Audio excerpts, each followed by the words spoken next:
Hi, everyone. Thank you for joining us for today's special webinar celebrating the winners of this year's French American Foundation Translation Prize. September is actually National Translation Month, so this is very fitting. The Translation Prize is an award that's been in existence since 1986, managed by the French American Foundation and generously supported by the Florence Gould Foundation. And how it works is each year we receive a huge number of submissions, so close to 70, 80, or sometimes 90 submissions in the works of fiction and nonfiction from publishers and translators and authors. And members of our jury, who are themselves distinguished professors and translators, have the job of going through this mound of books in both French and English. And at the end, they can only select one winning translation in each category. So this is a highly competitive process.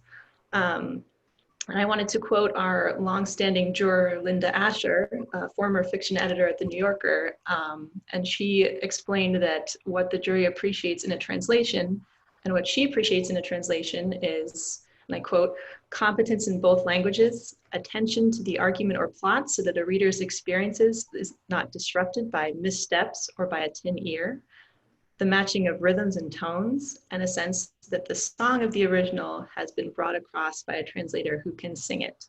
So I thought that was said very, very well, and we'll see with these three winning translators, they definitely embody that. The first half of our celebration this hour will feature Allison Waters, our fiction winner, and the second half of our celebration, beginning at 1:30, will feature Michael Loriaux and Jacob Levi, our winners in nonfiction. And now I have the pleasure of introducing our moderator, Emily Nemens. Emily Nemens is a writer, illustrator, and editor. Her debut novel, The Cactus League, was published by FSG in February of 2020. In 2018, Emily became the 7th editor of the Paris Review, the nation's preeminent literary quarterly.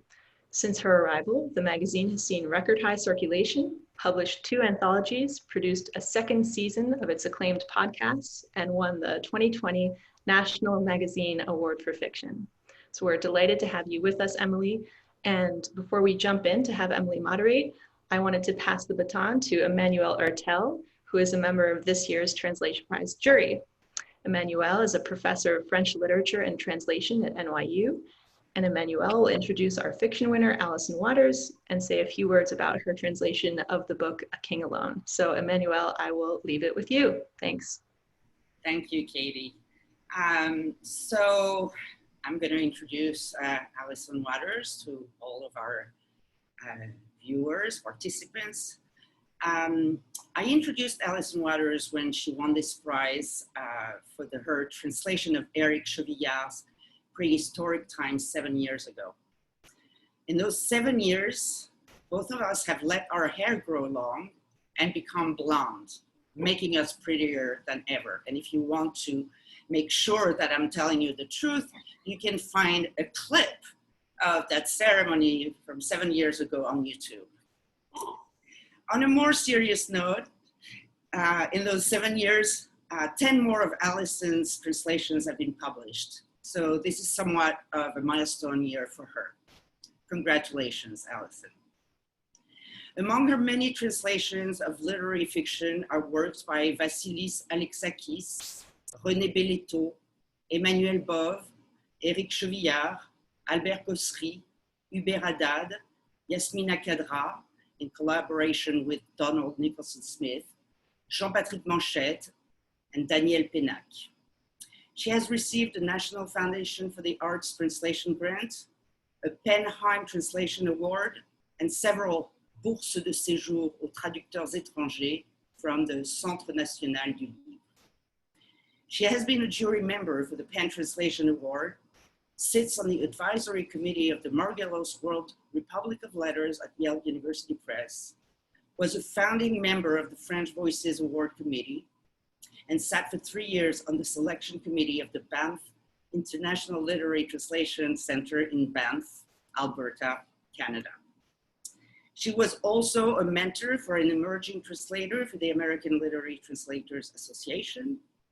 She even sat on the jury of this very prize, but obviously not this year. All this to say that her passion for translation comes through in her translated work, her service to the community, and especially in her teaching. I was very fortunate to have Alyson teaching with me for 5 years in the NYU Master's Program in French Literary Translation. She also taught for 5 years in the translation track of Columbia University's MFA program in creative writing. We are both proud that several of our students, some of whom may be here today, have gone on to stellar careers of their own. Alyson is happy to be back in the classroom, virtual though it is, this fall at Yale. But she told me that her biggest joy has been translating a book by the wonderful children's author Claude Ponty with her daughter Margot Kerlidou. That book will be out with Elsewhere Editions next year. Bravo, Margot. This is the 5th time that I have sat on the jury for the French American Foundation Translation Prize. Every year we see so many excellent translations, and we first have to narrow the field down to 5 finalists in fiction and 5 in nonfiction. It's not an easy task, and selecting the winner is no easier. Thus, we are so pleased that Alyson's translation of Jean Giono's Un roi sans divertissement, A King Alone, was chosen as this year's winner in fiction. What impressed the jury about the translation is the mastery with which Alyson rendered Giono's creation of atmospheric doom via descriptions of the French Alps during the lonely winter months, filled with a variety of motifs and sensory details. Also impressive is how brilliantly Alyson was able to convey the multi-layered story told in shifting perspectives, as well as Giono's sophisticated diction and use of vernacular from Provence. All this speaks to the breadth of her talents as an exceptional literary translator. Alyson confessed to me that it was the most difficult translation she ever had to do. So once again, congratulations, Alyson, for this feat and such a well-deserved prize.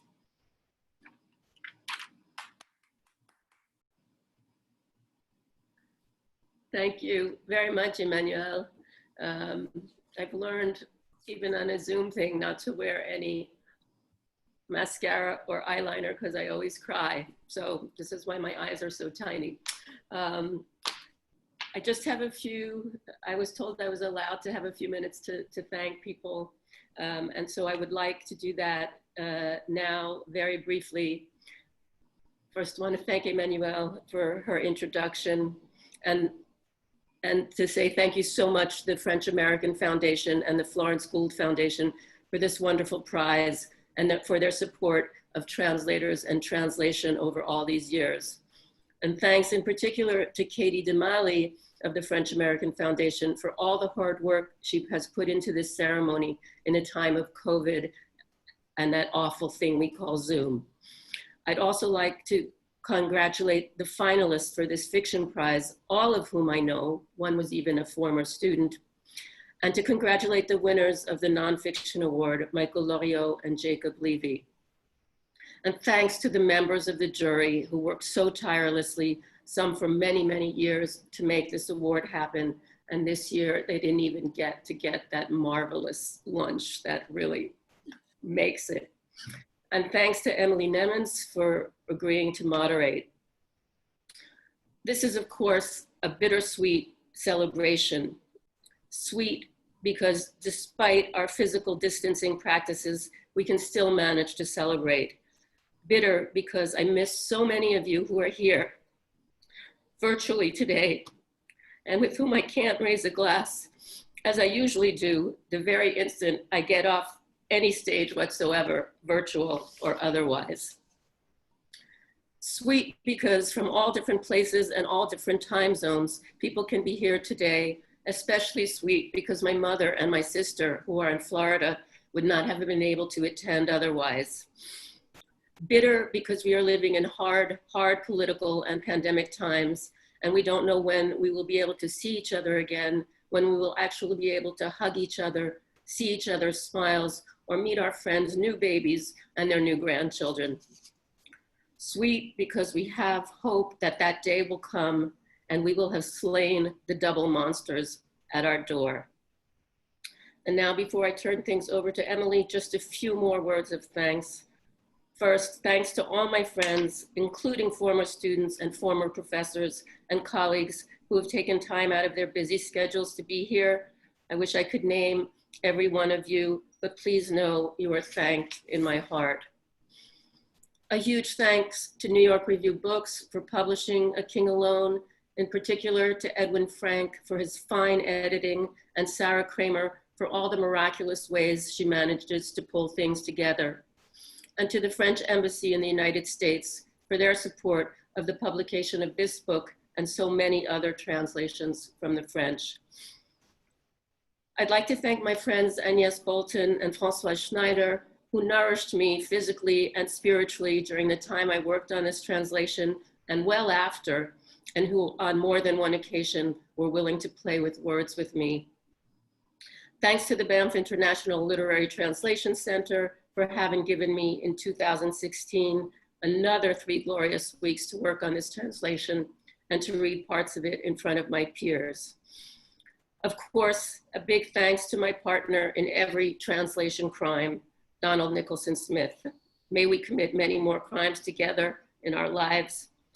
And finally, my thanks to my daughter.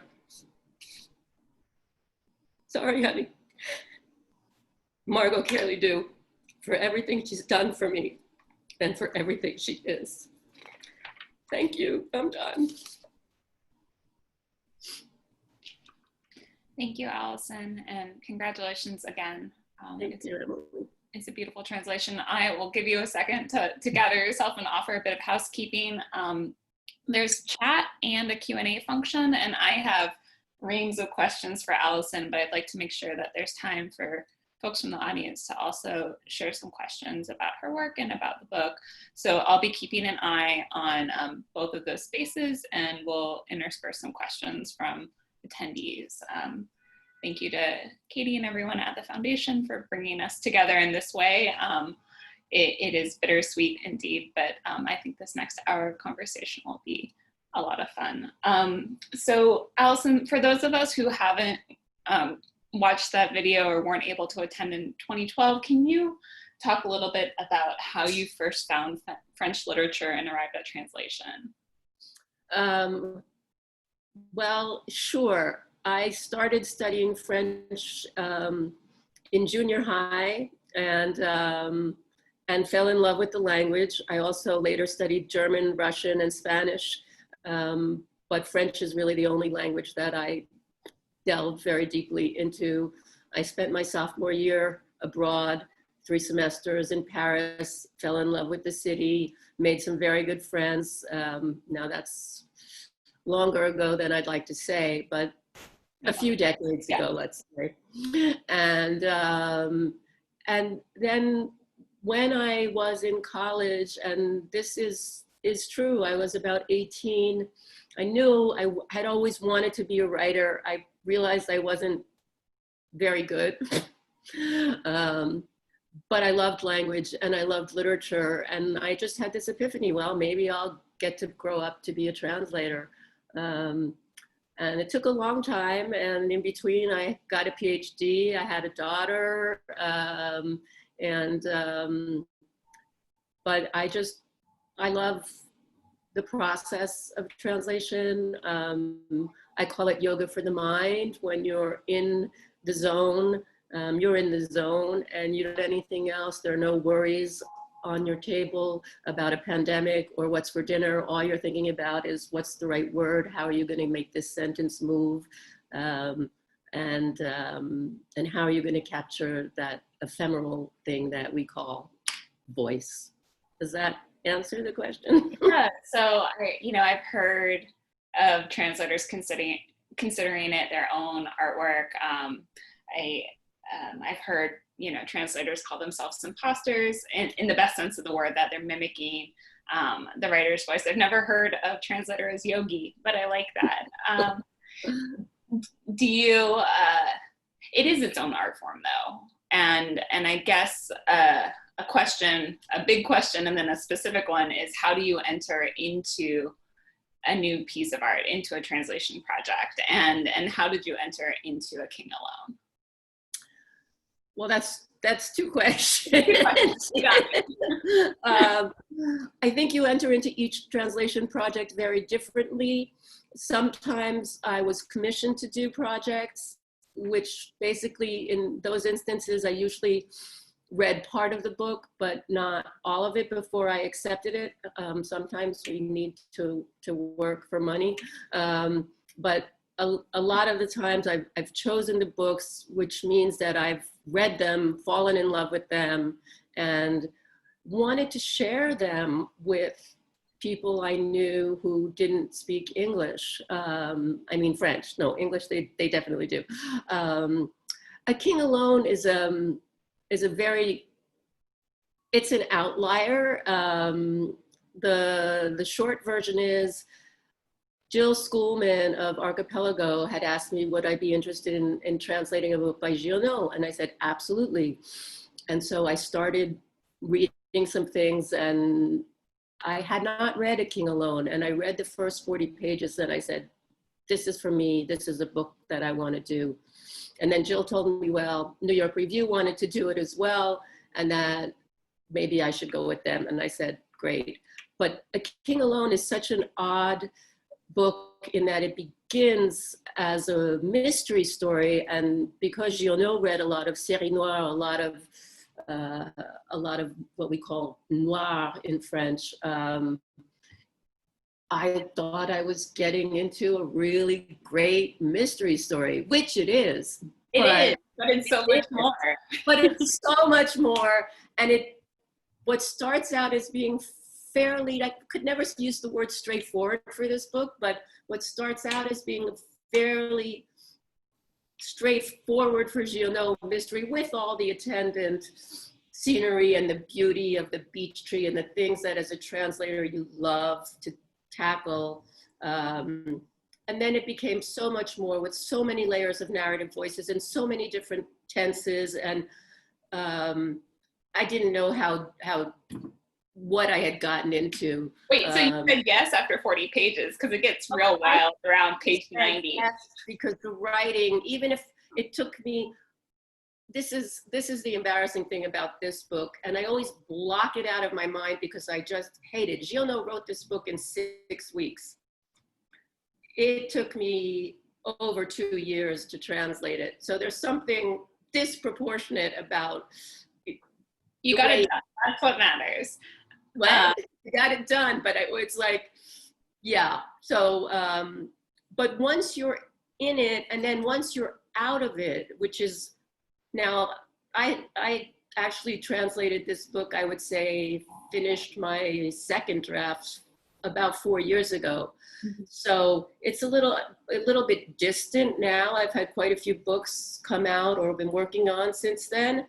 But when I go back to it, as I did, not reading the whole thing over again, but as I did for the last few days, I'm just amazed, and I don't mean at my translation. I mean I'm just amazed at Giono's mastery of different voices, of different tenses, of shifting narrative perspective, not to mention what he's very well known for, and that is his descriptions of landscape, of geography, of mountains, of clouds, of and then his characters. He's very, very tender with his characters, whether he likes them or not. There's so much tenderness, and there's a surprising amount of humor in this book too. That is that is surprising when it comes out. You have to really know that it's there to love it as much as I do.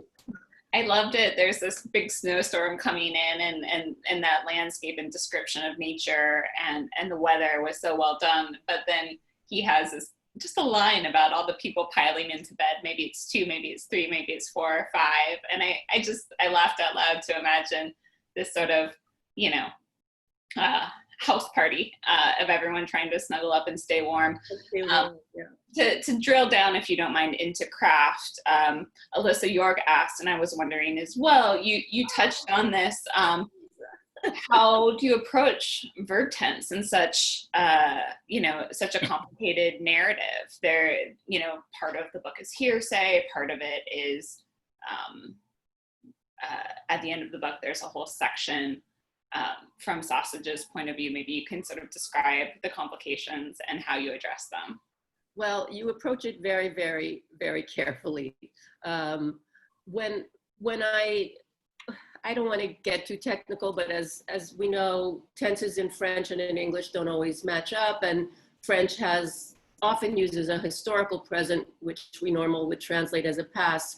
But when Giono uses the present, even if it's something that's taking place in the past, he's really trying to put us in the scene. And so those things must remain in the present. When I turned in the manuscript and I said, and Edwin was a wonderful editor, but I said what I didn't know he was going to edit at the time. I said, whoever is going to edit this piece, all I ask is that they do not touch the tenses. They can question them, but don't touch them. Because I worked really hard. There's conditionals, there's conditional futures, there's conditional past, there's presents. And then there's Giono as author, not even as narrator, who comes in and says things like, I wanted to say that, and I did. And I mean, it's just, and you're like, who said that? And you realize it's the author speaking, so. Right. Yeah. You mentioned vernacular, but another thing I was really struck with, the present time is mid-19th century, although it was published in 1947, right? 46, I believe, but yeah. 46. And now you're translating it for a 21st century readership. How do you address that on a line level, on the language level, thinking about these different registers of language? I think that's the one thing that Giono makes easy for you, because it's such a modern book. And I don't mean only in the sense of modernist, but I mean modern, contemporary. It may be, most of it is taking place in 1843, 44, 45. So, there are no iPhones, there are no iPads, there's no telephone, people are disappearing. But actually in rural areas, and not only in France, it's still very much like that. People don't necessarily have cars, especially in these mountainous places where it's impossible to get through. So I think it reads, for a 21st century audience, I think it reads almost as if it were written yesterday, and partly because so much of it takes place in a more distant past, like any historical novel. So that could be now. But his narrative layers, it's a very experimental kind of novel, compared to other people who were writing at the same time as Giono. This one in particular is off the wall. But I think we can relate to that more easily than a traditional, than Balzac or a Stendhal, we can relate to the writing, is what I mean, the way it's written, rather than so much, we can relate to the characters. But I think for me, characters are important, but they're secondary to the writing. And I want to be able to feel that, I'm going to use the word that I will not allow my students to use. I'd like to feel the writing is relatable. Relatable? I won't tell them, except they might be on the call. One of, in your note, you mentioned some Gionesque conundrums. Could you talk a little bit about those and maybe a triumph amongst the sticky bits? I don't think I have any triumphs among the sticky bits. I think the sticky bits literally remain sticky. Yeah, my friends Françoise and Agnès and Emmanuel Hertel as well, we had this little problem with gelée de veau et ceinture abdominale. And I mean, I don't know how the character the main character has a friend who's a former prostitute helping him find a wife. And there's this whole discussion about what this wife for the main character, Langlois, what she should be like. She should be not too pretty, not too ugly, not too fat, not too thin, this and that. And she shouldn't need a ceinture abdominale or the gelée de veau. And I mean, okay, I just want to say, I don't remember how I translated that. I know I left gelée de veau in French because there's lots of food words that we use in it. And I know what it is. It's kind of, you know, it's a sexual thing. But there were things like that that were really difficult. There were there was a lot of research involved. I don't know, you know. Were you reading 19th century texts? Were you reading, what kind of research did you do? I was reading a lot of, I have this, it's holding up my computer right now, but this huge Dictionnaire de Giono, which has so much in it, criticism of this book, criticism of Giono. And then what I always am reading is contemporary fiction that helps me in English, that helps me find, without doing injustice to the time that the book was written, but that helps me find a voice for my contemporaries. In particular, I like to read, because Giono, it's not full of like Provençal and things like that, but there's a lot of the local vernacular. And so I particularly like to read the Irish, the Scots,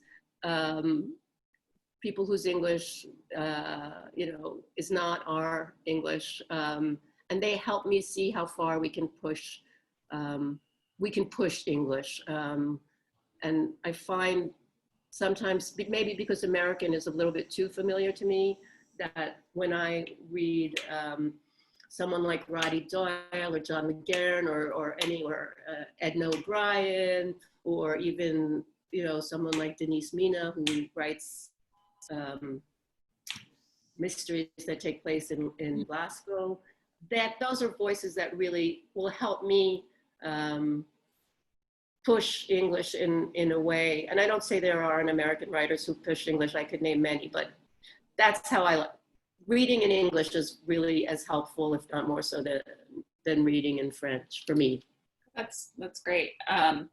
We have just a few more minutes before we pivot over into nonfiction. Thank God. I wanted to remind people, if you have a question for Allison that you'd like to share with the group, now's the time. Allison, you mentioned you finished the second draft of this 4 years ago. Can you talk a little bit about what you're working on now? I sure can. I just had a book come out. It'll be a month tomorrow. Oh, right. Go ahead. Jean-Patrick Monchet's No Room at the Morgue, also published by New York Review. And I'm working on a second one of his. My friend Donald Nicholson Smith, who has translated many of Monchet's, there were 4 left to do. And he said, Allison, I can't do them all. Do you want to do 2? I said, yes, I do. And I chose the 2 with the detective whom I'm in love with, whose name is Eugène Tarpon. And one of them just came out, and the other one will be coming out in 2022. And Donald has another of Monchet's books coming out 2021. So that's more detectives. That's exciting. And I'm working on a book almost finished with my daughter, which is the best thing in my life, a children's book that will be out, I hope next year as well. So wonderful. One question came in, which I think is big and important. So I'd love to close on this from Joyce.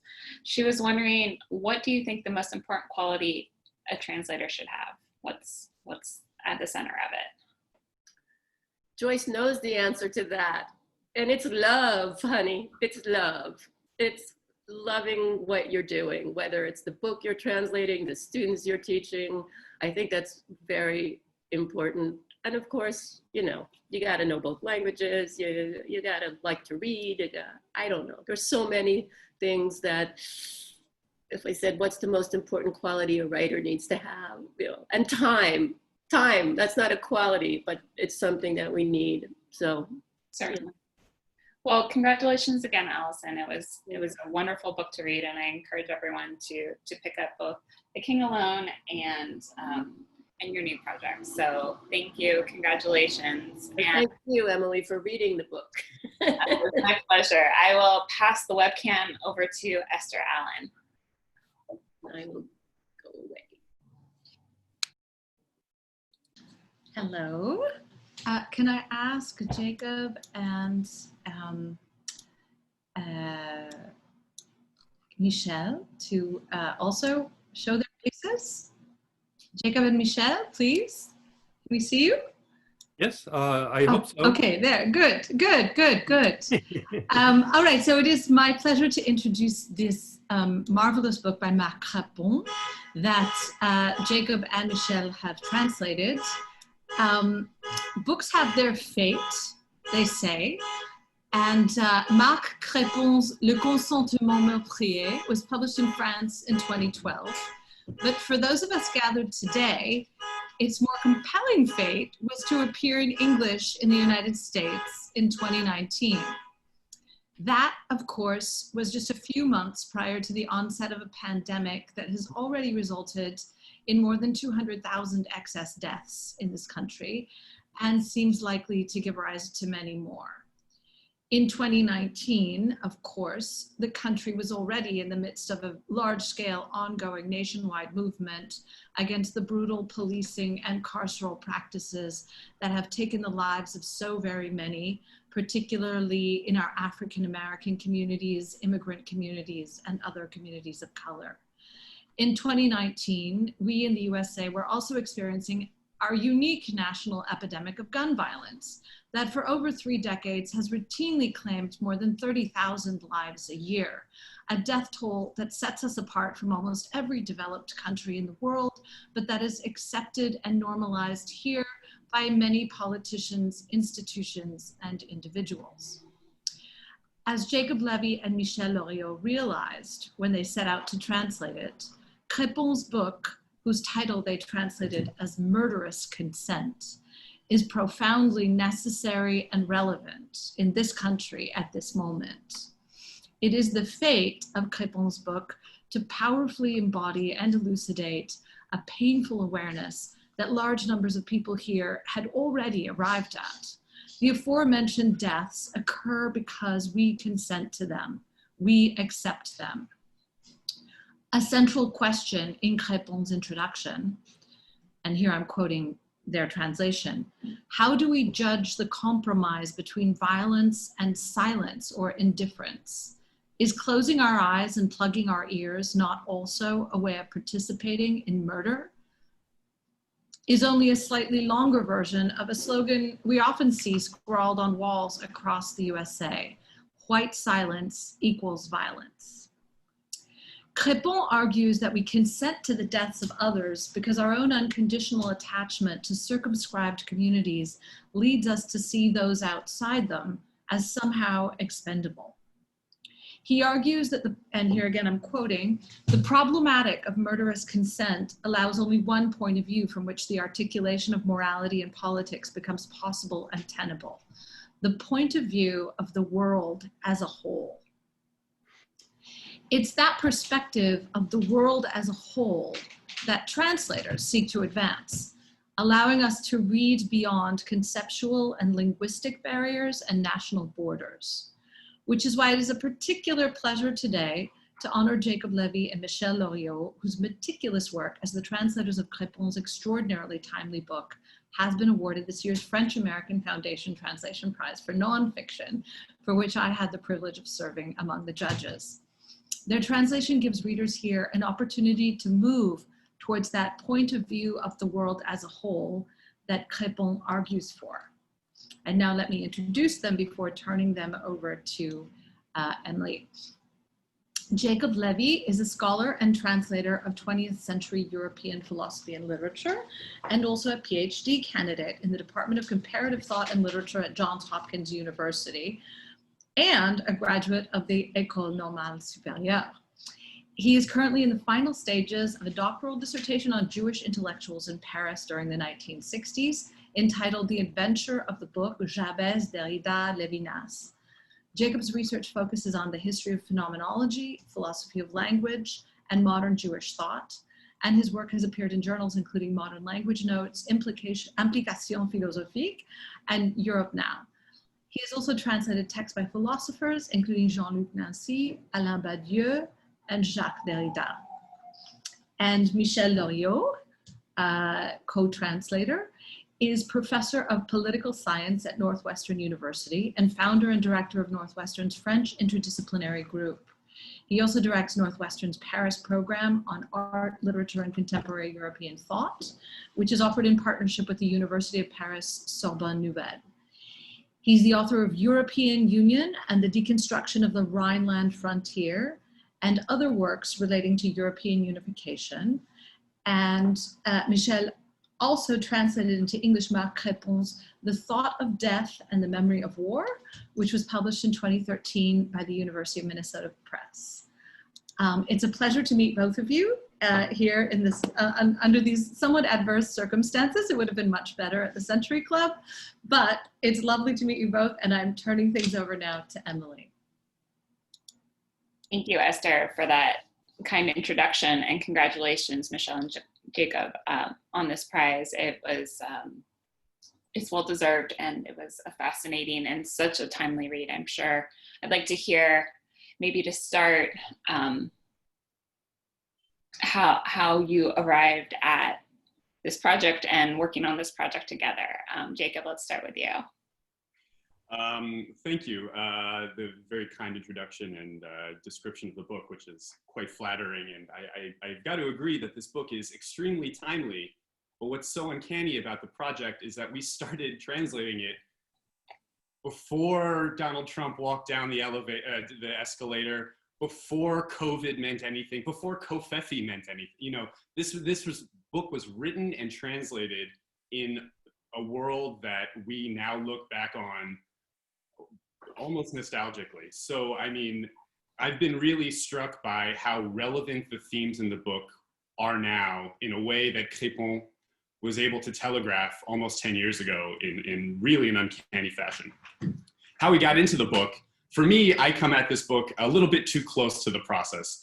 I started my studies in France at the École Normale Supérieure, studying under Marc Crépon, the writer of the book, where I studied with him philosophy of language and theories of translation. So when he told me he was looking to translate his newest book in 2012, I jumped on the opportunity, but little did I know it was going to lead me back to Brooklyn 7 years later. Right, and Michelle, how about you? Well, this started with Jacob. I met Jacob through Mark, through the idea of translating this book with Jacob. And I was, of course, very excited about the prospect because I had already translated Mark's another book by Marc Crépon. He's the author of, I don't know, 20 books. So and the previous book is on the thought of war that was mentioned. And the idea of, well, that first book, I translated. It's not, it's not. I don't think of myself as a translator, but I did translate that first book because I wanted to put it on the syllabus, and I can't put it on my syllabus unless I translate it. So I actually did that, and so I think this is probably how Mark thought of me to join forces with Jacob and get this other book done, which he believes in strongly. This is probably one of his favorite books, one of the books he's most attached to. So it began with Mark's and Jacob's initiative, and it took a long time to get from the beginnings to the end, and we certainly did not plan for this to be published in 2019. But that's how it began. It began basically through collegial contacts and friendly relations. Do you have a sense of what the book did when it came out in France in 2012 in French thought, and what you're hoping or what you're seeing in terms of expanding the readership into English and its arrival in 2019 and this broader readership now in 2020 with the prize? Mark is something of a public intellectual in France. He is often invited to speak on France Culture and interviewed for television, and he often edits Libération, who does a philosophical edition now and then of its paper, and he's edited several of theirs. So so he is known as someone who intervenes on issues of current events in France. This book itself would have had a somewhat possibly frosty welcome among French readers, because it is saying something that a lot of people don't like to hear. His message is, the argument is very simple and elaborated in a very complex and very intriguing way. But the argument is that there are people out there that are crying for help. And what prevents us from helping them? And his answer to that is quite simple: nothing. Nothing prevents us from helping them. Nothing stands philosophically in between us who can provide help and they who need help. And then he goes through this step by step by thinking, you know, what are identities? What are the identity issues that keep us between them and us? What are the political issues? What are the legal issues, etc.? And he just sort of takes them down one by one philosophically. It is also a very accessible book. It's a book that anyone can read, so I imagine that it has been read quite a bit there. It won a prize. I forget what prize it won when it came out. So I imagine it was read, but it is a message that a lot of people, even on the left in France, don't like to hear. The idea that there is nothing that circumscribes our responsibility toward people around the world, whether we know them or not, who are shouting for help. For that reason, it's hugely, I think, a controversial argument, a very controversial argument. His idea of bringing up cosmopolitanism, cosmopolitan is not necessarily a good word. It's a word that a lot of people are very nervous about, but he brings this issue up again and says that actually there's only one community that cannot be deconstructed, and that is the community of we mortals who ourselves, all of us, will be at some point crying out for help. Right. And an extension of that, Jacob, he talks about cosmopolitanism. He also uses the term ethno-cosmopolitics. Do you want to talk a little bit about that? Well, the truth is that is actually territory Michael should touch on, because I believe it was the subtitle of the first book. Yeah, let me throw that one back to Michael, actually. Back to Michael. Okay, well, like I said, cosmopolitanism is not a word that we use anymore. It was used badly in the interwar period, as Jacob would know, working on the literature that he works on, and it is seen as the marker of a kind of cosmopolitan international capitalism nowadays. So it's not a word that is used with great favor. He reinvented it to say that there is a cosmopolitanism, and it's the only political doctrine that says squarely what our responsibilities are toward people around the world who are suffering distress, who are in stressful situations and who need help. And that is cosmopolitanism. Cosmopolitanism is a world without borders, a world without borders, a world without races, a world without political differences, without economic differences. Cosmopolitanism is a word that denotes the world as it is ontologically. If you do the ontological analysis and realize the only one phenomenon, the one phenomenon that cannot be deconstructed, is the call for help. The call for help. Word there, which is that it is a very difficult term, the neologism that Mark writes there. I think it's ethico-cosmopolitics. So it has ethics, cosmopolitics in it. And as Michael said, the concept is about getting rid of borders that stand between us, we mortals. And the word itself takes, politics, which implies certain delimitations and borders, ethics, which in itself implies certain borders and politics, and throws them together. It gets rid of the borders in the very word. Right, and he takes issue with all sorts of affiliation, whether it's geographic, ethnically, factionally, culturally, politically, and religiously. And I feel like we all need this book right now. Someone asked, Rob was wondering where it's available. It's University of Fordham Press. That's right. University of Fordham Press. That's right. So it might not be on every bookshelf, but you can certainly have any bookstore order it. And it's worth mentioning that I think, as Michael knows, there was recently a feature on the book that was published in the journal Europe Now. Michael and I both contributed short pieces. So if you are curious about this book, that would probably be the next place to follow up. There's also a very critical review of the book in that. That's right. in that too. But yes. Which might be problematic, but we don't have to get into that. We're not going there. We're only celebrating today. As do. You know, we were just talking, I was just talking with Allison about a historic piece of literature, and I wonder, working with a living author, working with a contemporary author, Jacob, obviously you have an intellectual and personal relationship with Mark, but how was the engagement with this book? Did he just hand over the manuscript and say, go forth, or was he involved every step of the way? I'd love to hear about that process. He said, I am looking to translate my new book. And I said, well, you know, I speak English. And he said, okay. That's literally the extent of the conversation. And I was put in touch with Michael, and we moved forward from there. I bought the book, I read the book. The first sentence is a page long. So I said, this might be tough. And not only was it a page long, I could hear Mark saying it.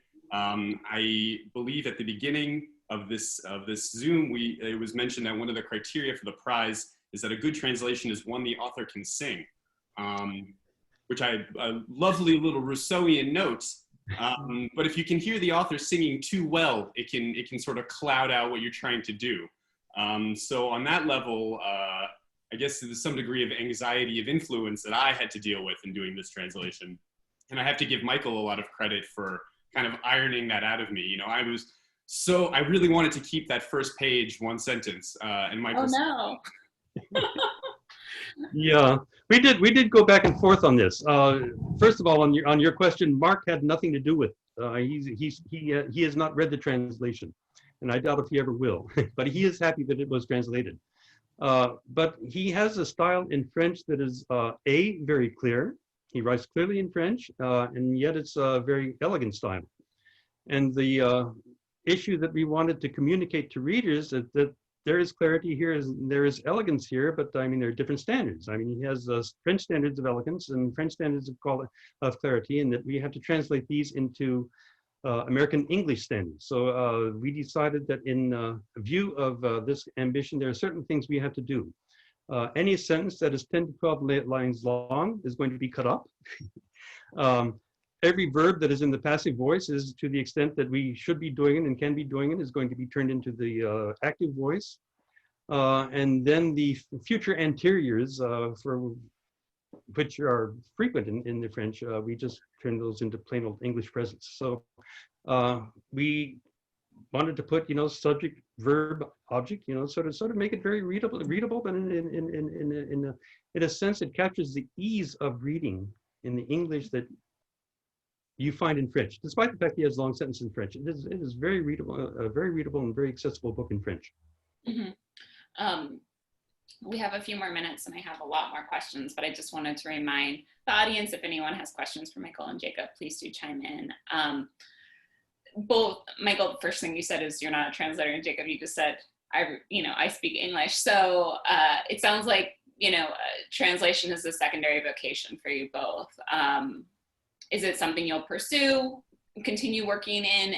And also a second question would be, how did translating this book inform your primary project as a scholar, as a political scientist? Jacob, do you want to go first?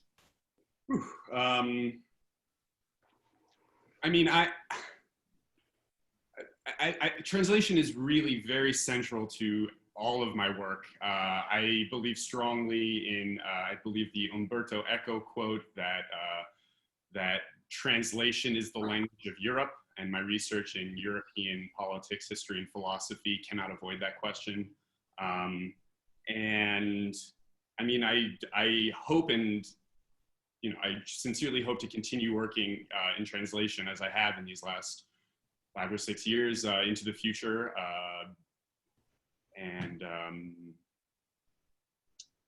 that's about all I have to say about that. Okay. Mike? I don't have any translations planned in the near future. If I translate something, there's a professional reason for it. There's a professional reason that that I find it useful. The first book I thought I had to put it on my syllabus. This book here is a book that I liked a lot, and Mark is somebody that has influenced my thinking on a lot of topics. So he is someone that I work together with on a number of projects. We're working together on a project now that's on COVID-19. So he is somebody that I work with quite a bit. I don't know if I've affected his thinking or not. I doubt it, but he's certainly affected mine. And so for this reason, yes, I can see myself translating once again. He did get a third book translated into English by someone else. That's The Vocation of Writing, that was came out in I think at New York, University of New York, one of the campuses of the system there.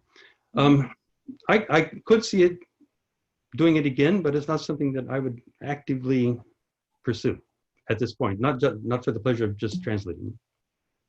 Gotcha.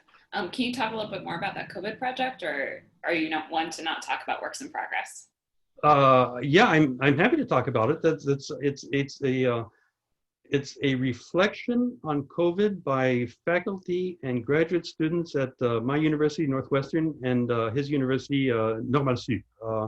And we are putting up a website on reflections, and then we are going to pursue this and have a colloquium on it later in the spring, I hope, and maybe it's hard to get this kind of book published, but we are going to give it the old college try and see if we can get it published. But it's quite interesting because our graduate students are, if we have 20 graduate students, they represent 15 countries. So we're getting quite a representation of various experiences in various countries by the students who are reporting back who were there. I mean, one of our students who was the visiting student at ENS this year is Brazilian. And she found herself, kicked out of the dormitory at ENS when they had to shut down because of the COVID-19. So she went back to Brazil, and she is living the crisis in Brazil, which is difficult. We've had other students. We had an Indian student who actually had to decline reporting on her experience because of the sheer political crackdown on people by the government in India that's taking advantage of this COVID to sort of put into place a very authoritarian system. So we had lots of very interesting feedback coming back from students who around the country and around the world are living this in very dramatic and personal ways. Wow, thank you. Well, I hope that conference does happen, and I'm sure. I do too. A couple of questions just came in, and this one's for Jacob from Larry McGrath. He's wondering about principles you've drawn from theories of translation, especially Crepon's theories that informed how your treatment of this book. I personally, like on a meta level, was very interested. He's writing on Levinas, and you're writing on him as well. So I'll let you go at that however you'd like. So I studied under Mark when I was writing my master's thesis on the philosopher Franz Rosenzweig, who Mark has written on extensively. And there was an anecdote, well, in the epigraph to Rosenzweig's translation of Judah Halevi, the medieval Jewish poet, he quotes Leopold von Stolzberg, 18th century translation of the Iliad, which says, burn my translation and learn the Greek. So on a certain level, I am with von Stolzberg in the sense that there is no replacement for the original. And I am with Walter Benjamin in the sense that the task of the translator rather, is to find some sort of spiritual essence which can be translated beyond just the literal sense of the words, but to give it some sort of higher meaning that speaks to the credit of language itself. I am, for better or worse, very influenced by Jacques Derrida and the School of Deconstruction, and for for better or worse, I see everything as a question of translation. This meeting is a translation of a meeting that was supposed to take place in person in Manhattan, and yet here I am in Brooklyn, an original without, a copy without an original. So unfortunately, I can go down the rabbit hole talking about the translatability of all language to sort of an nth degree. But again, with Derrida, I would say translation is both impossible and necessary, and the task of the translator is to sort of negotiate that double bind. Yeah.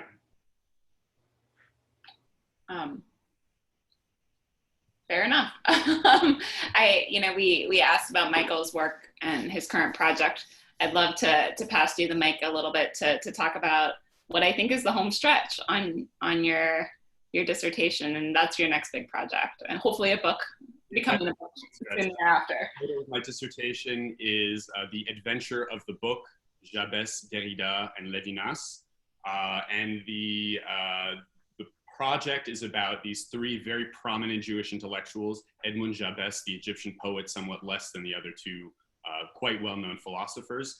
And they were all kind of, to be rather ineloquent about it, really weird Jews who were trying to figure out what it meant to be a Jew in Paris after the Second World War, after the Shoah. And they all happened to be refugees from other countries, Francophone countries. So the project is about trying to understand how language and sort of nationality and Judaism came to the fore for these thinkers. So again, translation is very much a question here. So Derrida was an Algerian French speaker whose nationality was taken away from him during the Second World War by Vichy laws. He finds himself studying in Paris in the 50s, repressing to some degree the Judaism that he carried with him. Levinas was a Lithuanian immigrant to Paris who found himself in a POW camp and was only saved from the horrors of the Shoah because he was wearing a French army uniform in the POW camp. And Jabès was fighting in the resistance in Egypt during the Second World War and eventually had to flee to Paris because of the Suez crisis. So all of these thinkers came to Paris with very different sort of outlooks and worldviews, and yet they all had to translate their experiences into living in France after the war. So I could go on for a very long time, and hopefully there will be a book at some point in which you can read on, but that's the basic idea of the project. Wonderful, thank you. Well, gentlemen, I know we're rounding up towards 2, but congratulations again. Thank you for facing translation and bringing this important title into English, and congratulations. I'll pass the webcam over to Katie to close out the hour, but thank you again for joining us. Well, thank you, and thank we thank the foundation as well. It's a great honor for us. Great. Thank you everyone so much for celebrating with us. Thank you, Emily, for your wonderful moderation. To Allison for explaining your experience translating Giono. Thank you to Michael and Jacob again for illuminating Crépin and your process. And I'd also like to thank the jury again, Esther, Emmanuel, and the entire Translation Prize jury. It's a tremendous amount of work for the jury to go through these books, and without them, this prize would not be possible. The Foundation's next public webinar will take place on September 22nd with guest speaker Gail Brewer, Manhattan Borough President, to discuss the biggest challenges facing Manhattan in 2020. And lastly, the Foundation would like to dedicate this year's Translation Prize program to the memory of someone important to the history of the Translation Prize, Susanna Honeywell, the former publisher of the Paris Review and a former moderator of our celebrations and a champion of our prize. And when we're able to have this event in person, we hope to again dedicate this to her memory. Congratulations again to all of the winners, and thank you so much. Bye-bye.